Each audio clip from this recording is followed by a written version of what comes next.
Hey folks, I'm Matt Gardner from Mod Hob Games, and I want to welcome you to the PlotWeaver Cards of Creation web app demo.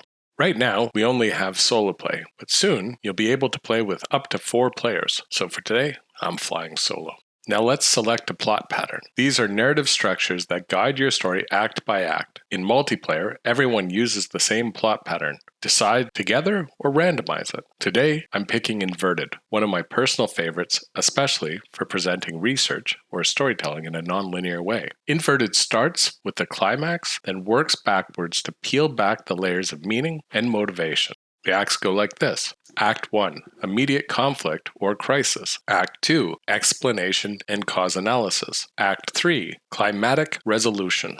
Let's set our timer. We've got a few modes. 15 minutes, standard and the most popular. 10 minutes, pro mode. 5 minutes, improv round. Or you can set your own time if you want. I'm going with 15 minutes today, and you'll get to see what I came up with by the end. Now let's move on to the story elements. But before we do, what are story elements? Story elements are the creative building blocks of your tale. Every act gives you randomized prompts, things like character, who's in the story, setting, where and when it takes place, conflict, what goes wrong, there's theme, twist, object, and even genre for extra flavor. Speaking of which, do you want a genre card? This is our first expansion pack. They can be a lot of fun. Examples of genres are comedy, action, and romance. Okay, let's go on to Act 1, immediate conflict or crisis. This is where everything kicks off with intensity. The prompt here is to drop the protagonist into an urgent situation. Something has just gone wrong and they need to act now.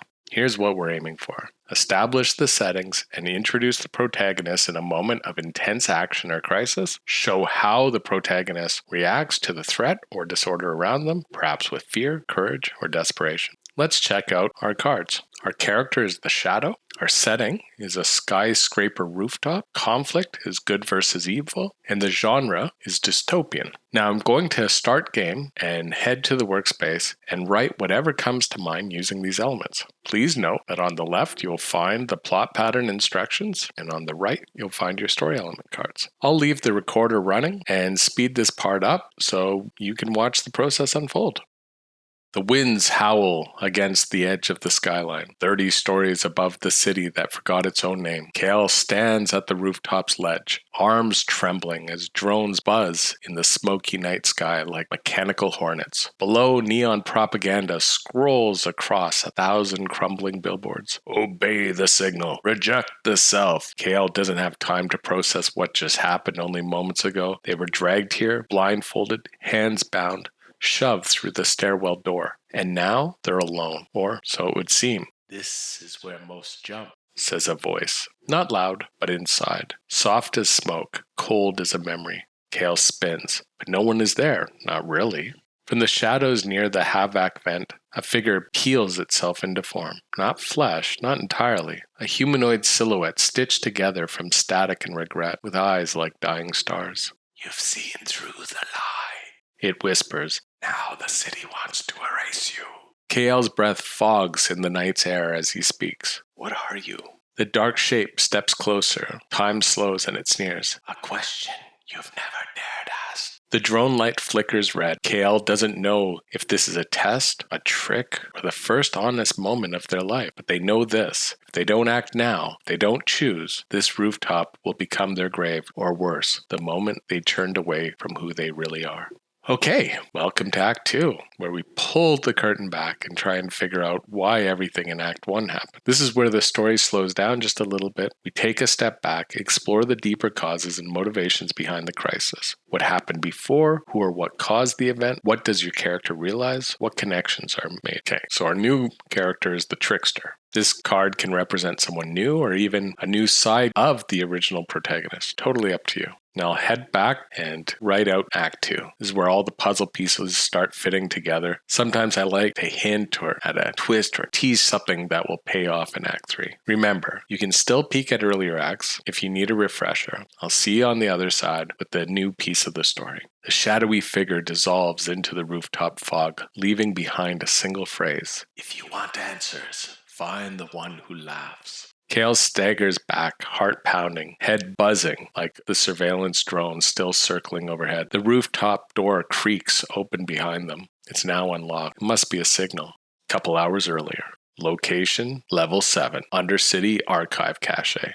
KL had broken into the Ministry's voice library, a vault that supposedly held historical propaganda. However, they found something much more dangerous. The original broadcast logs, unedited, raw. In one, the smiling face of the Supreme Signal Master began a familiar chant. But halfway through, the feed glitched, and a distorted laugh crackled underneath. Not a system bug, nor a background noise. A voice, real and mocking. Behind it, a face KL hadn't recognized until today. Return to the present. Down in the old theater district, a flickering projection lights up the crumbling marquee of the Grand Mirage. Tonight only, the Ministry's funniest failure. The door creaks open. KL steps inside. In the center of the darkened stage stands a person in mismatched clothes, juggling Ministry ID cards like playing cards and cackling between monologues. Oh, look, a seeker of truth. Or maybe just another moth addicted to the lights. This is the trickster, once a top communications engineer for the regime, now a ghost in the city's data, sipping between systems and laughing at the lie he helped build. I designed the first signal loop, you know. Brilliant. Repetitive enough to numb the mind, dynamic enough to feel new.